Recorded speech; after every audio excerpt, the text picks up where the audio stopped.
नमस्कार, जी बिजनेस पर आपका स्वागत है। आप देख रहे हैं पावर ब्रेकफास्ट। आपके साथ मैं हूं मानसी दवे। हफ्ते का पहला कारोबारी सत्र और विदेशी बाजार के संकेतों को अगर देखें, सबसे पहले एशियाई बाजार को समझ लेते हैं। एसजीएक्स निफ्टी आपके टीवी स्क्रीन पर करीब 85 अंकों की बढ़त के साथ आधे प्रतिशत के ऊपर की तेजी दिखाते हुए 12,962 के स्तर पर यह कर रहा है ट्रेड। वहीं हांगकांग के बाजार देखिए 200 अंकों की बढ़त दिखा रहे हैं। डाउ फ्यूचर्स में करीब 86 अंकों की बढ़त के साथ आज ट्रेड देखने को मिल रहा है। लेकिन कोरोना के जो बढ़ते मामले हैं, इसका असर अमेरिकी बाजार पर शुक्रवार के ट्रेडिंग सेशन में जरूर देखने को मिला। करीब 220 अंकों की गिरावट डाउ में हमने देखी, साथ ही नैस्डैक में भी 50 अंकों की गिरावट के साथ ही ट्रेडिंग देखने को मिली। लेकिन विदेशी बाजार के संकेत और कोरोना का अपडेट एक बार विस्तार से समझ लेते हैं दीपांशु भंडारी से। उसके बाद आज के लिए पहली रणनीति समझने के लिए हमारे साथ सी बिजनेस के मैनेजिंग एडिटर अनिल सिंह भी जुड़ेंगे। उनसे जानेंगे आज के लिए स्ट्रैटेजी, अहम लेवल्स कौन से होंगे। Deepanshu, good morning. बताएं विदेशी बाजार के संकेत कैसे हैं? Good morning Mansi. ठीक ठाक संकेत है, कोई ज़्यादा परेशानी की बात नहीं है। जैसा कि आप बता रही थी, कोरोना की चिंता तो ज़रूर है, पर साथ ही वैक्सीन की तरफ से रोज़ाना जो अच्छी खबरें आ रही हैं, वहाँ से बाजारों को सहारा मिल रहा है। अब खबर ये आई है कि फाइजर ने ऑलरेडी वैक्सीन के इस्तेमाल के लिए अर्जी डाल दी है यूएस एफडीए के सामने, और मॉडर्ना भी कुछ ही दिनों में अर्जी डालने वाली है। इसके अलावा यूएस से ये भी खबरें आ रही हैं कि जैसे ही यूएस एफडीए से अर्जी मिल जाएगी, डिस्ट्रीब्यूशन का काम शुरू हो जाएगा। तो एक रिपोर्ट के मुताबिक अगले महीने से ही वैक्सीन लोगों को देना शुरू कर दिया जाएगा। तो वहाँ से भी बाजारों को सहारा मिलता हुआ दिख रहा है। हालांकि हमने देखा कि फ्राइडे को जरूर यूएस बाजार फिसले हैं, बट सीमित दायरे में ही कारोबार हुआ और लगभग 200-225 अंक फिसल कर डाउ बंद होते हुए दिखा। इसके अलावा अगर आप देखें तो वैसे तो कोरोना के मामलों के चिंताजनक संकेत जरूर आते हुए दिख रहे हैं, क्योंकि यूएस में शुक्रवार को एक दिन 2 लाख से ज्यादा नए मामले आए और 2000 लोगों की मौत हुई। तो पहली बार इतना बड़ा आंकड़ा हमने नए मामलों और साथ ही मौतों का देखा है। तो ये चिंताजनक संकेत जरूर आ रहा है। यूएस में फेस्टिव सीजन शुरू हो गया है। थर्सडे को थैंक्स गिविंग है, तो वहाँ से भी अनुमान लगाया जा रहा है कि जितना लोग एक दूसरे से मिलेंगे उतना कोरोना और फैलेगा। तो आने वाला समय कुछ और मुश्किलें ला सकता है जहाँ तक कोरोना के फैलने का सवाल है। बट ऑफ कोर्स वैक्सीन की खबर से सहारा मिल रहा है। साथ ही सहारा मिल रहा है स्टिमुलस की खबर से, क्योंकि अब रिपोर्ट्स ऐसी भी आ रही हैं कि स्टिमुलस पर फिर से चर्चा शुरू हो रही है। और जो करंट ट्रंप एडमिनिस्ट्रेशन है, जो उनके ट्रेजरी सेक्रेटरी हैं, वो कह रहे हैं कि इस पर वो बातचीत करेंगे। तो नजर रखते हैं क्या खबरें आती हैं। यूरोप में हमने तेजी ही देखी, लगभग आधे % की तेजी रही। ब्रेक्जिट को लेकर ऐसी खबरें आ रही हैं कि शायद फाइनल नेगोशिएशन साल के अंत तक हो जाएंगे। तो वहां से बाजारों को सहारा मिलते हुए दिख रहा है। कच्चे तेल में भी हम खरीदारी देख रहे हैं। ब्रेंट $45 के पार गया है, तो वहां पर भी दामों को सहारा मिलते हुए दिख रहा है। तो ऑल इन ऑल कोरोना की थोड़ी चिंता है, पर वैक्सीन से अच्छी खबरें आ रही हैं और बाजारों को ज्यादातर सहारा ही मिल रहा है। बिल्कुल दीपांशु, शुक्रिया ये जानकारी के लिए और हमारे साथ जुड़ने के लिए। तो वैक्सीन से जुड़ी अच्छी खबरें और स्टिमुलस की अच्छी खबरें हैं। कोरोना से जुड़ी दिक्कतें फिर भी यहां पर देखने को मिल रही है। इस बीच विदेशी बाजार के संकेत ट्रेड करते हुए। लेकिन शुक्रवार के कारोबारी सत्र में संस्थागत निवेशकों ने क्या किया, ये एक बार जान लेते हैं। कैश मार्केट में एफआईएस के खरीदारी के आंकड़े हैं। 3,861 करोड़ की खरीदारी एफआईएस ने कैश मार्केट में की है। वायदा बाजार में भी करीब 590 करोड़ की खरीदारी एफआईएस की तरफ से आती हुई और डीआईएस ने कैश मार्केट में 2,870 करोड़ की बिकवाली के आंकड़े दिखाए हैं। तो क्लियरली एफआईएस कैश मार्केट और वायदा बाजार में खरीदारी कर रहे हैं और कैश मार्केट में डीआईएस की तरफ से बिकवाली देखने को मिल रही है। आइए अब रुक करते हैं हमारे स्पेशल सेगमेंट का, जहां हम रोज बात करते हैं जी बिजनेस के मैनेजिंग एडिटर अनिल सिंघवी से।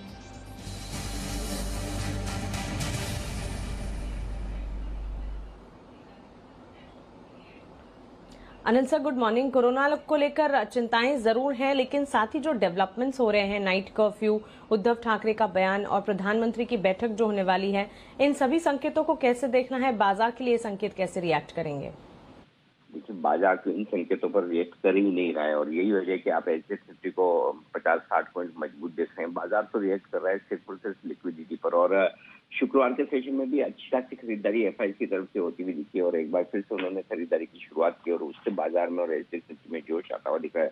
3800 करोड़ से ज्यादा की खरीदारी मानसी एफआईएस की तरफ से होती हुई दिखी है। कैश मार्केट में इंडेक्स फ्यूचर्स उन्होंने खरीदे हैं, शॉर्ट कवरिंग की है, तो वहां पर भी एक अच्छा संकेत आता हुआ दिखा। तो ये सारे संकेत हैं जिस पर बाजार ट्रेड करने की कोशिश कर रहा है। डाउ फ्यूचर्स भी थोड़े ऊपर होने की कोशिश कर रहे हैं, तो वो एक अच्छा संकेत है। एशिया की मजबूत शुरुआत है, तो बाजार तो मजबूत है और बाजार पर कोरोना का फिर से कोई असर नजर आ नहीं रहा, जबकि सिचुएशन पिछली बार से ज्यादा, फर्स्ट वेव से ज्यादा सेकंड वेव खतरनाक नजर आ रही है। लेकिन वही बात है कि बाजार कब और किस तरह से कितना रिएक्शन देंगे, इसका अंदाजा लगाना मुश्किल काम है। तो फिलहाल जो बाजार ट्रेड कर रहे हैं उसी के साथ, ट्रेंड के साथ रहा जाए। मजबूती तो है ही, आप देख रहे हैं 1.5 दिनों के करेक्शन के बाद शुक्रवार के सेशन में स्पेशली वीकेंड पर बाजार अगर इतनी मजबूती के साथ बंद होते हैं तो काबिले तारीफ है। पूरी संभावना है कि बाजार 13,000 के नजदीक पहुंचने की कोशिश आज करे, छूने की कोशिश भी करे। जिस तरह का फंड फ्लो है वो देखना इंटरेस्टिंग होगा। अब इस हफ्ते मंथली एक्सपायरी भी है, तो थोड़ा आगे चलते हुए बाजार एक्शन में और बढ़ सकता है। फिलहाल जो आपको ध्यान में रखना है वो ये कि नीचे की तरफ बाजार में जो सपोर्ट है वो 12,750, 12,825 का मान कर चलिए। ये 75 पॉइंट की रेंज बहुत मजबूत सपोर्ट है। छोटी रुकावट 12,925, 12,975 की रेंज में है, और एक बार 13,000 के आसपास निकल कर टिके और उसको पार किया तो फिर 13,050, 13,100 तक निफ्टी जाने की कोशिश कर सकता है। अदरवाइज 13,000 के आसपास तक के लेवल्स एक बार की देखने को मिल सकते हैं, उसके बाद देखेंगे क्या कुछ होता है। बैंक निफ्टी का जहां तक सवाल है, 28,850, 29,050 ये बैंक निफ्टी के लिए मजबूत सपोर्ट जोन है। 29,600, 29,750 ये ऊपरी रेंज है, और इसके पार निकलने के बाद फिर 30,150, 30,250 तक की जगह खुल जाती है। बैंकिंग शेयरों के लिए आज बड़ा इंटरेस्टिंग दिन हो सकता है, क्योंकि आरबीआई की तरफ से जो ड्राफ्ट गाइडलाइंस आई है प्राइवेट सेक्टर बैंक्स को लेकर, उस पर भी काफी कुछ एक्शन स्टॉक स्पेसिफिक बैंक्स पर आपको देखने को मिलेगा, वो भी इंटरेस्टिंग गाइडलाइंस है। तो ओवरऑल हफ्ता और आज का दिन दोनों ही बड़े एक्शन के रहने वाले हैं। बिल्कुल अनिल सर, शुक्रिया ये तमाम जानकारी के लिए और हमारे साथ जुड़ने के लिए। तो यहाँ पर देखिए आज बैंकिंग क्षेत्र पर खास ध्यान रखिएगा, और ट्रेडिंग रेंज की अगर बात करें, सपोर्ट जोन्स हमारे पास है 12,750 से 12,825 की रेंज को आप ध्यान में रखें। सपोर्ट जोन्स के तौर पर 12,925 से 12,975 ऊपरी रेंज का काम करेंगे। 13,000 एक बार अगर पार करता है तो फिर 13,125 तक भी जाने की संभावना यहाँ पर देखने को मिल रही है। इसके अलावा बैंक निफ्टी की अगर बात करें, 28,850 से 29,050 के दायरे को आप सपोर्ट जोन्स के तौर पर मानकर चल सकते हैं। वहीं 29,600 से 29,750 के दायरे को ऊपरी रेंज के तौर पर आज के लिए आप मानकर चलें पहली स्ट्रैटेजी के हिसाब से। लेकिन चलिए अब जैन इरिगेशन के लिए एक बड़ी खबर है, और जी बिजनेस की एग्जीक्यूटिव एडिटर स्वाति खंडेलवाल हमारे साथ जुड़ गई हैं। Swati, good morning. बताएं जैन इरिगेशन से जुड़ी कौन सी खबर है जिस पर हमें आज ध्यान रखना है? बिल्कुल आपने सही कहा, इंपॉर्टेंट कंपनी है और बिल्कुल ध्यान रखना है। बड़ी एक्सक्लूसिव खबर हम आपके लिए लेकर आ रहे हैं। एक बड़ी रीस्ट्रक्चरिंग, फाइनेंशियल रीस्ट्रक्चरिंग की बात हो रही है। या जैन इरिगेशन की बड़ी फाइनेंशियल रीस्ट्रक्चरिंग होगी, और ये टर्न अराउंड होगा जैन इरिगेशन का। अभी आपने देखा हाल ही में पिछले कुछ सालों से उनके काफी वर्किंग कैपिटल इश्यूज थे, डेट बहुत बढ़ गया था, और अब सूत्र हमें बता रहे हैं कि एसबीआई ने फर्म अप कर लिया है प्लान, जहां एक पूरा लेंडर्स के साथ मिलकर एसबीआई लीड कर रही है 4,000 करोड़ रुपीस, इनफैक्ट इतने करोड़ रुपए का डेट रीस्ट्रक्चरिंग होगा। क्या प्लान हुआ है कि बैंक्स जो लोन्स हैं कंपनी के 4,300 करोड़ रुपए तक के, उसको सिक्योर्ड और अनसिक्योर्ड लोन्स में बांटे जाएंगे, और उसमें 4,000 करोड़ रुपए में से 2,800 करोड़ सूत्र बता रहे हैं कन्वर्ट होगा डेट में, जो कि पेबल होगा 8.5% की इंटरेस्ट, जो कि लेंडर्स को दिए जाएंगे। बकाया करीब 1,200 करोड़ रुपए को अगर देखें तो वो कन्वर्ट होंगे डिबेंचर्स में 0.01% के रेट पर, उसको पेबल करा जाएगा 8 साल में। बट इंपॉर्टेंट बात ये है कि यहाँ स्टेक लेंडर्स उठाएंगे जैन इरिगेशन में। रीस्ट्रक्चरिंग के बाद करीब 15% लेंडर्स यहाँ स्टेक लेंगे इस कंपनी में। तो ये है पूरी रीस्ट्रक्चरिंग की प्लानिंग कंपनी की, और ये बहुत बढ़िया और इम्पोर्टेंट डेवलपमेंट होगा जैन इरिगेशन के लिए, क्योंकि ये रीस्ट्रक्चरिंग के बाद कंपनी का काफ़ी फोकस है अपने नॉन कोर एसेट से एग्जिट करने का। और ऑलरेडी कंपनी से जब हमने बात की तो उनका ये कहना था कि बिल्कुल ये प्रोसेस अंडरवे है और कुछ ही महीनों में ये कंप्लीट होना चाहिए। तो जैन इरिगेशन के लिए एक बड़ी फाइनेंशियल रीस्ट्रक्चरिंग 4,000 करोड़ रुपए का टर्न अराउंड प्लान तैयार किया जा रहा है। मानसी। बिल्कुल बिल्कुल स्वाति, शुक्रिया ये तमाम जानकारी के लिए और एक्सक्लूसिव हम तक पहुंचाने के लिए। तो यहाँ पर देखिए एक बड़ी खबर और बड़ा डेवलपमेंट आता हुआ दिख रहा है। जैन इरिगेशन में एक टर्न अराउंड प्लान जो है बड़ी फाइनेंशियल रीस्ट्रक्चरिंग की तरफ ये बढ़ता हुआ, जिसके चलते यहाँ पर फोकस में रहेगा। लेकिन एक और एक्सक्लूसिव खबर लेकर हमारे साथ ब्रजेश जी भी जुड़ गए हैं। ब्रजेश जी, गुड मॉर्निंग। बताएं कौन सी खबर है आपके पास? बिल्कुल, ये खबर जो है जुड़ी है बीएससी की वैल्यू अनलॉकिंग को लेकर के। बीएससी का जो स्टार म्यूचुअल फंड प्लेटफॉर्म है, वहां पर हिस्सा बेचने की तैयारी है, और इसके लिए आईसीआईसीआई सिक्योरिटीज को अपॉइंट किया है बीएससी ने। और हमें जो सोर्सेस के थ्रू जानकारी मिल पा रही है कि इसकी वैल्यूएशन करीब 2,000 करोड़ के आसपास आंकी गई है, और इसमें हिस्सा खरीदने के लिए कई प्राइवेट इक्विटी फर्म और फाइनेंशियल सेक्टर के एग्रीगेटर्स ने इंटरेस्ट दिखाया है। और जो शुरुआती इंटरेस्ट था वो करीब 25-30 इन्वेस्टर्स की ओर से आया था और अब धीरे-धीरे नैरो डाउन किया जा रहा है कि जो 4-5 अच्छे बड़े निवेशक हैं उनके साथ जो है बातचीत होगी कि वो कितना हिस्सा लेना चाहते हैं, किस भाव पर लेना चाहते हैं। और ये उम्मीद की जा रही है जो हमें इन्फॉर्मेशन है कि अगले 2 से 3 महीने में ये जो हिस्सा बिक्री की पूरी प्रोसेस है, इसको कंप्लीट कर लिया जाएगा और उसके बाद जो है ये हिस्सेदारी जो है स्टार म्यूचुअल फंड प्लेटफ़ॉर्म जो है इसमें बेच दी जाएगी। बहुत अच्छा रिस्पॉन्स जो सोर्सेज़ बता रहे हैं उसके हिसाब से मिल रहा है क्योंकि फाइनेंशियल कई एग्रीगेटर जो है इसमें इंटरेस्ट दिखाना चाह रहे हैं और इससे जो है बीएसई के लिए जल्दी ही एक अच्छी वैल्यू अनलॉकिंग की एक्सपेक्टेशन की जा सकती है। एक चीज़ ये भी है कि जैसा पता चल पा रहा है हमें कि ये भी पॉसिबल है कि अगर अच्छी डील मिलती है, अच्छे नए इन्वेस्टर मिलते हैं तो ये भी हो सकता है कि काफ़ी सिग्निफिकेंट चंक जो है वो उन्हें दे दिया जाए और जो एक बात आ रही थी कि माइनॉरिटी स्टेक बिकेगा, उसके बदले अगर संभव है अच्छे इन्वेस्टर आएँ तो काफ़ी और ज़्यादा हिस्सा भी इसमें बेचा जा सकता है। इसकी सिग्निफिकेंस काफ़ी इसलिए भी है दिखा रहे हैं इन्वेस्टर्स क्योंकि 40 म्यूचुअल फंड जो है इस प्लेटफ़ॉर्म पे हैं और पर ट्रांज़ैक्शन ₹5 से जी। ज़्यादा जो है बीएसई स्टार म्यूचुअल फंड को मिलता है। तो एक सिग्निफिकेंट रेवेन्यू स्ट्रीम जो है वहाँ से जनरेट होता है बीएसई के लिए और इसलिए बहुत सारे इन्वेस्टर्स जो है इसमें इंटरेस्ट दिखा रहे हैं। बिल्कुल राजेश जी, शुक्रिया ये तमाम जानकारी के लिए और हमारे साथ जुड़ने के लिए। आइए अब आज के लिए खबरों वाले शेयर्स कौन से हैं जान लेते हैं दीपांशु भंडारी से। दीपांशु बताएं। सबसे पहले डीएचएफएल केस पर सुनवाई होने वाली है सुप्रीम कोर्ट पर, यहाँ पर नजर रखनी पड़ेगी। फिर जैसे जो एनबीएफसीज और बैंक्स को लेकर बड़ी खबर है वो फोकस में रहेगी।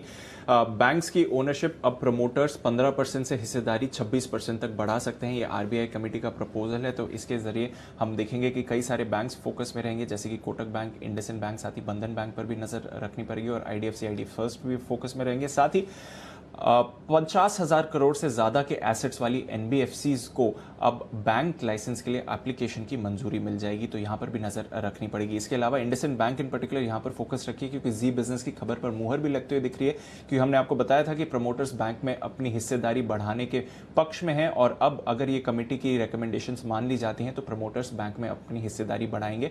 मौजूदा हिस्सेदारी तकरीबन 15% से थोड़ी नीचे है इस समय, पर 26% तक बढ़ाने की संभावना है।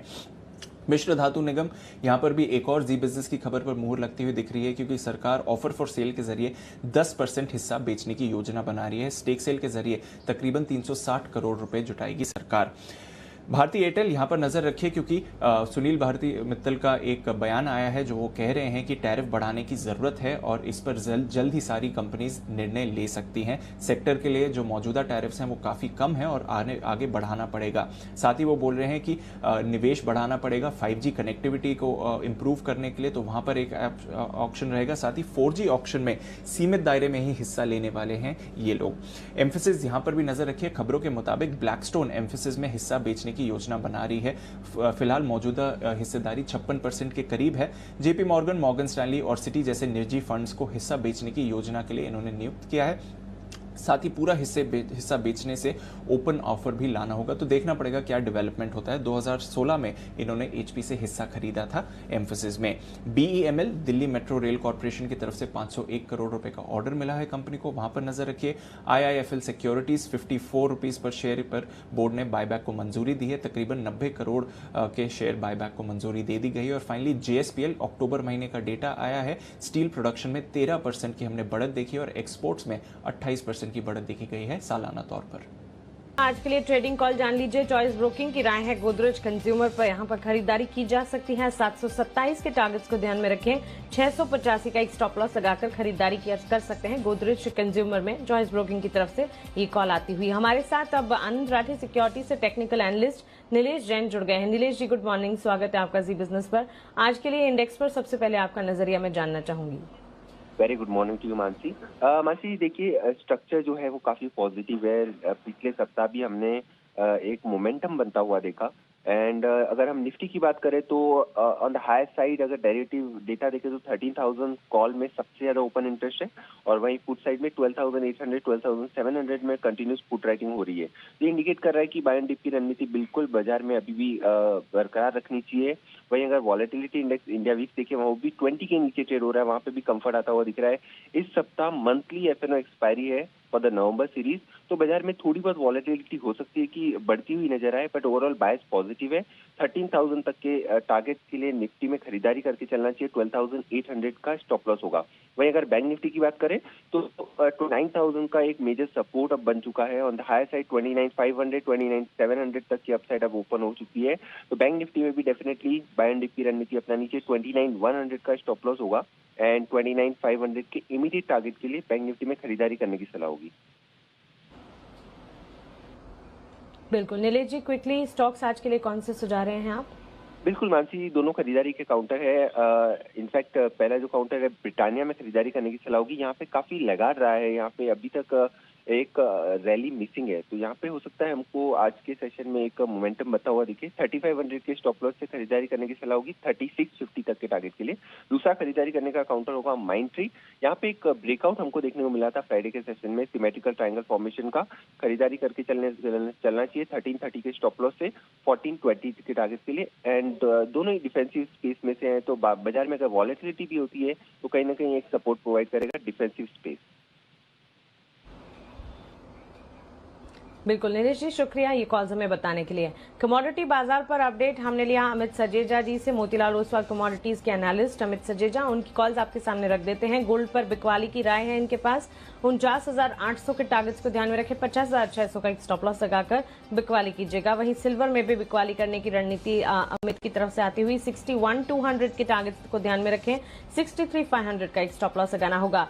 कच्चे तेल की चाल उतार चढ़ाव लगातार देख रही है। दिसंबर कॉन्ट्रैक्ट अगर 3,140 के लेवल्स पर दिखे तो बिकवाली की जगह 3,070 के टारगेट्स को ध्यान में रखें, 3,180 ये स्टॉप लॉस आपको लगाना होगा।